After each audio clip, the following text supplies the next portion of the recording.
അല്ലേ? അവര് ദിനേന ഇങ്ങനെ മരണം കണ്ടുകൊണ്ടിരിക്കുക. ഒരു ചെറിയ കുഞ്ഞിനോട് ചോദിച്ച ഒരു വീഡിയോ ഒന്നും വൈറലല്ലേ? മോനെന്താ കാണുന്നത്?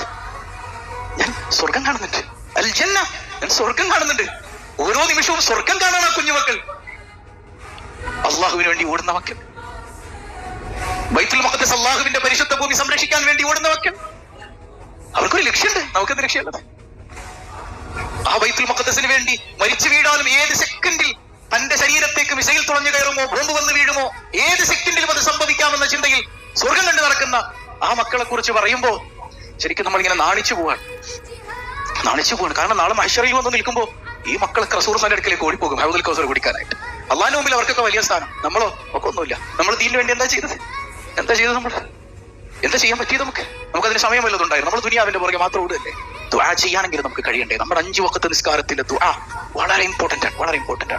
നമുക്കിപ്പോ ഖൽബ് കൊണ്ടെങ്കിലും അവരോട് ചേർന്ന് നിൽക്കാൻ പറ്റുന്നത് ആ പ്രാർത്ഥനകളിലൂടെയാണ്, നിരന്തരമായ ദുആ.